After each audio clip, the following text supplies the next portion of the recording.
بھارت وشوا گرو بننا چاہتا ہے، حالانکہ حقیقت میں ایسا کچھ نہیں۔ جارحیت کا پہلے بھی منہ توڑ جواب دیا، آگے بھی ایسا ہی کریں گے۔ فیلڈ مارشل سید عاصم منیر کا امریکہ میں پاکستانی کمیونٹی سے خطاب، کہا بھارت خطے میں عدم استحکام پیدا کرنے کی ضد پر قائم ہے، کسی بھی وجہ سے دو طرفہ تصادم بہت بڑی غلطی ہوگی۔ بھارتی خفیہ ایجنسی کی ٹرانس نیشنل دہشت گرد سرگرمیوں میں شمولیت عالمی سطح پر تشویش کا باعث ہے۔ ٹرمپ کی اسٹریٹجک لیڈرشپ نے بہت سی جنگوں کو روکا۔ کشمیر بھارت کا اندرونی معاملہ نہیں، ایک نامکمل عالمی ایجنڈا ہے۔ بیرون ملک پاکستانی عزت و وقار کا سرچشمہ ہیں، یہ برین ڈرین نہیں بلکہ برین گین ہے۔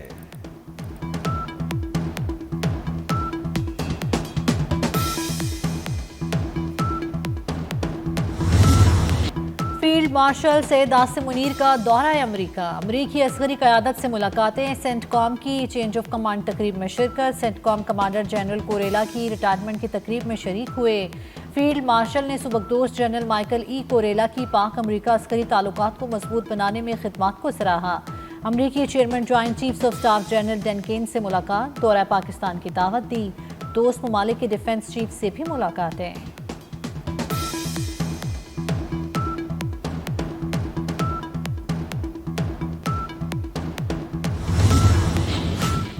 وزیر اعظم شہباز شریف کا آذربائیجان کے صدر الہان علیوف سے ٹیلی فونک رابطہ، ارمینیا کے ساتھ ہونے والے تاریخی امن معاہدے پر مبارکباد دی۔ وزیر اعظم نے امن معاہدے میں امریکی صدر کے کردار کو سراہا، کہا آذربائیجان کے صدر کی جرأت مندانہ قیادت میں خطے میں امن قائم ہوا۔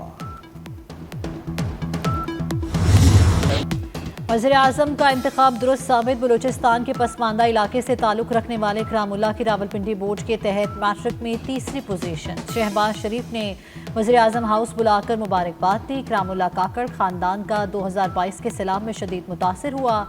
شہباز شریف کی بلوچستان سیلاب متاثرین کے کیمپ میں اکرام اللہ سے ملاقات ہوئی، بچے نے اعلیٰ تعلیم کی خواہش ظاہر کی تھی، وزیر اعظم اسے راولپنڈی لے آئے، تعلیمی اخراجات برداشت کرنے کا اعلان کیا۔ اکرام اللہ نے کہا شہباز شریف کی طرح ملک کی خدمت کرنا چاہتا ہوں۔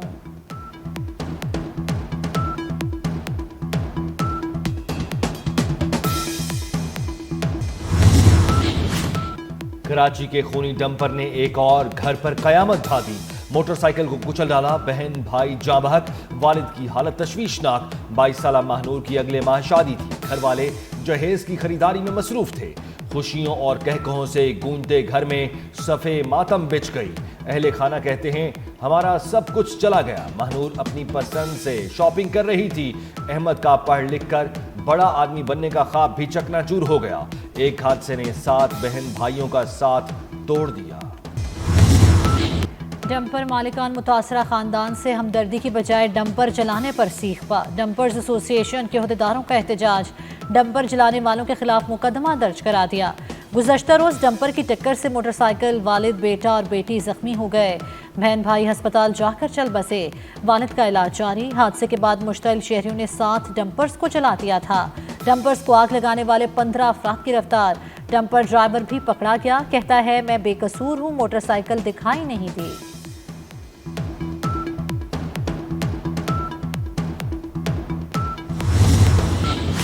سندھ حکومت اور ڈمپر ایسوسی ایشن کے مذاکرات کامیاب، شرجیل میمن سے ملاقات کے بعد ٹرانسپورٹرز نے سہراب گوٹھ اور راشد منہاس روڈ کے دھرنے ختم کر دیے۔ سینئر وزیر کا حادثے اور پرتشدد واقعات پر تشویش کا اظہار، شرجیل میمن نے کہا سندھ حکومت ٹرانسپورٹرز کے جائز مسائل کو ترجیحی بنیادوں پر حل کرے گی۔ قانون ہاتھ میں لینے والوں پر دہشت گردی کے مقدمات درج ہوں گے، ڈمپر مالکان ڈمپرز میں کیمرہ، ٹریکر کے ساتھ انشورنس اور ڈرائیورز کا لائسنس یقینی بنائیں۔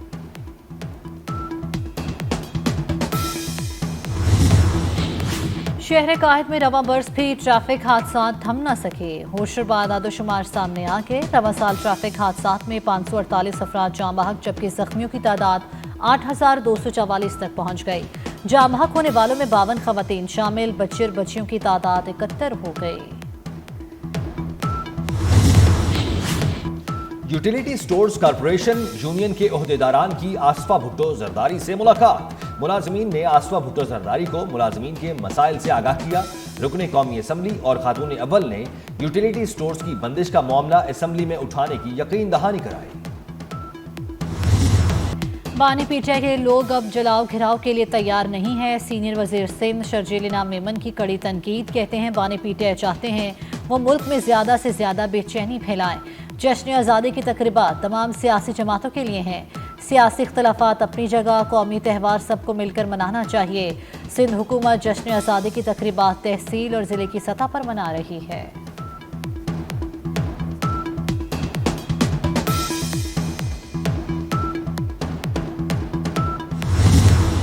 لاہور کی پہلی ٹورزم شاہراہ واگا ہیریٹیج کوریڈور کی تعمیر مکمل. شاہراہ پر اب تک 2850 ملین روپے خرچ کیے جا چکے. بھارت سے آئے سکھ یاتریوں کو پاکستانی ثقافت، سیاحت اور خوبصورتی کے منفرد رنگ نظر آئیں گے. خبردار ہوشیار، ملک میں ڈیجیٹل تاوان مانگنے کے واقعات بڑھنے لگے. وائرس کے ذریعے ڈیجیٹل طریقے سے اکاؤنٹ ہیک کر کے تاوان مانگا جاتا ہے. سائبر کرائم انویسٹیگیشن ایجنسی کے مطابق ہیکرز بلیو لاکر وائرس کے ذریعے اداروں سے تاوان مانگتے ہیں. سائبر حملوں سے کاروباری سرگرمیاں معطل اور فائل مکمل ضائع ہو سکتی ہے. NCCIA نے 39 اہم وزارتوں اور اداروں کو خط لکھ کر خبردار کر دیا.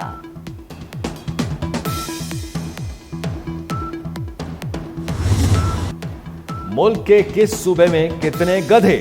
تعداد سامنے آ گئی. گدھوں کی تعداد میں پنجاب تمام صوبوں سے آگے. ادارہ شماریات کے مطابق پنجاب میں گدھوں کی تعداد 24,03,000 تک جا پہنچی.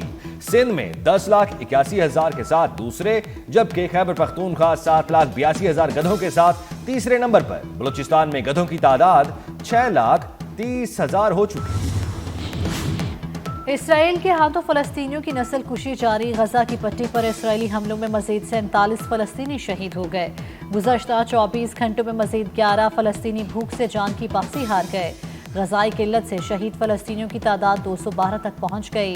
شہید ہونے والوں میں 98 بچے بھی شامل. اسرائیلی حملوں میں اب تک 61,369 افراد شہید ہو چکے. غزہ کی صورتحال پر آج اقوام متحدہ کی سلامتی کونسل کا اجلاس ہوگا. اجلاس میں اسرائیل کی جانب سے غزہ سٹی کا کنٹرول سنبھالنے کے اعلان کے بعد کی صورتحال پر غور کیا جائے گا.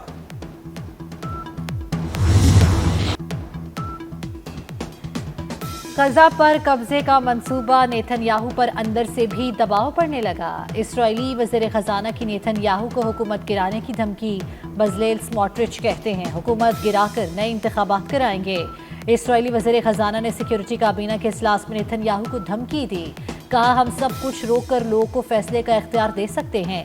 ہمیں یقین نہیں کہ اسرائیل فیصلہ کن فتح کی طرف جا سکے گا.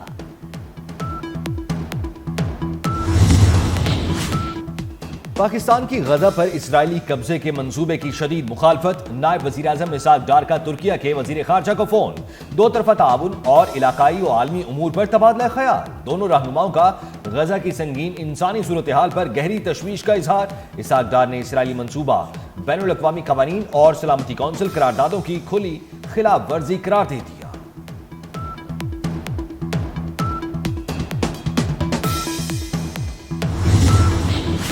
پاکستان کی پارلیمان کے قیام کے 78 سال مکمل. اسپیکر قومی اسمبلی کا پہلی قومی اسمبلی ارکان کو خراج عقیدت. قانون ساز اسمبلی کا قیام بانیان پاکستان کی جمہوری سوچ کا عکاس ہے. اسپیکر قومی اسمبلی سردار ایاز صادق نے کہا پارلیمان کی بالادستی اور آئین کی حکمرانی ہی ترقی اور خوشحالی کی ضمانت ہے. دستور ساز اسمبلی کا پہلا اجلاس عوامی امنگوں کا عملی اظہار تھا. جنوبی وزیرستان میں قبائلی عمائدین کا فتنہ الخوارج کے خاتمے تک سیکیورٹی فورسز کے ساتھ تعاون کے عزم کا اظہار. محسود اور برقی قبائل کے عمائدین کا گرینڈ جرگہ. IGFC خیبر پختونخوا ساؤتھ کی بطور مہمان خصوصی شرکت. قبائلی عمائدین نے پاک فوج اور FC کی دیر پا امن کے لیے قربانیوں کو خراج تحسین پیش کیا. IGFC سے فتنہ الخوارج کے خلاف جنگ میں قبائلی عمائدین کی بے پناہ قربانیوں کو سراہا.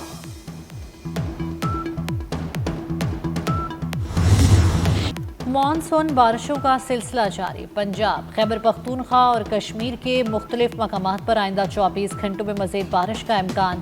خطہ پوٹوہار اور ملحقہ پہاڑی علاقوں میں بارش کی پیشگوئی. تربیلا ڈیم کے سپل ویز ایک بار پھر کھول دیے گئے. دریائے سندھ میں تربیلا پر نچلے درجے کا سیلاب. دریائے سندھ میں پانی کے دباؤ کے باعث خیرپور کے کچے میں 10 سے زائد گاؤں ڈوب گئے.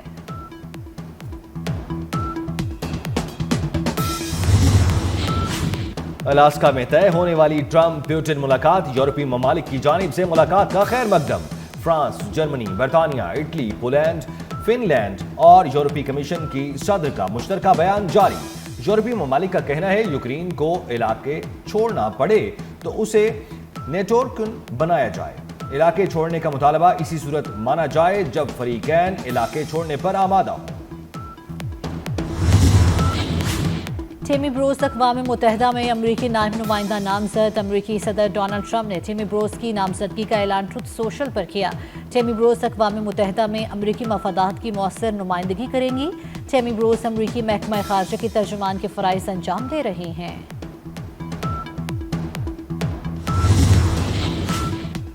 خالصتان تحریک کی آپریشن سندور کے حقائق منظر عام پر لانے والی پاکستانی کتاب کی پذیرائی۔ عالمی امور کے ماہر ڈاکٹر امرجیت سنگھ کہتے ہیں کتاب میں ایمانداری سے حقائق پیش کیے گئے۔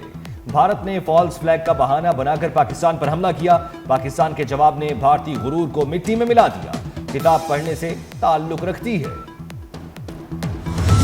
وطن کو ہم حسین سے حسین تر بنائیں گے، اسلام آباد کو اور بھی خوبصورت اور دلکش بنانے کا مشن۔ کیپٹل ڈیولپمنٹ اتھارٹی نے اسلام آباد میں منفرد منصوبے پر کام شروع کر دیا۔ منصوبے کے تحت اسلام آباد کے اہم مقامات کو آذربائیجان کے دارالحکومت باکو کی طرز پر سجایا جا رہا ہے۔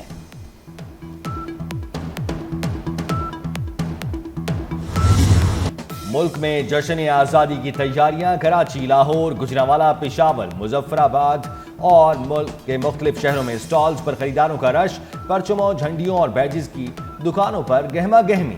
سرکاری اور نجی عمارتیں سبز اور سفید روشنیوں سے منور ہو گئی۔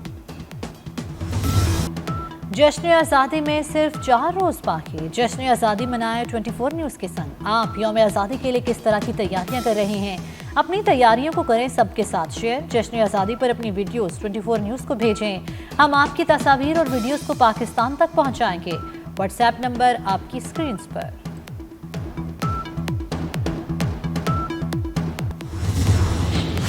پاکستان اور ویسٹ انڈیز کے درمیان دوسرا ون ڈے کا کھیل جاری۔ ویسٹ انڈیز نے ٹاس جیت کر پہلے فیلڈنگ کا فیصلہ کیا۔ سیریز میں پاکستان کو 1-0 کی برتری حاصل۔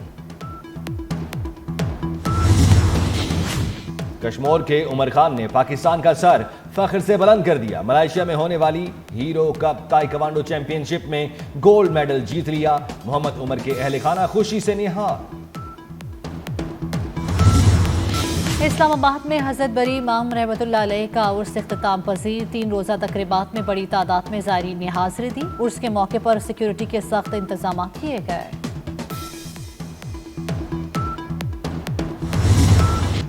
اور فلم اور ٹی وی کی لاجواب اداکارہ روحی بانو کی آج سالگرہ۔ 10 اگست 1951 کو کراچی میں آنکھ کھلی۔ کرن کہانی، دروازہ سمیت کئی مقبول ڈراموں میں اداکاری کے جوہر دکھائے۔ 2019 میں خالق حقیقی سے جام ملی۔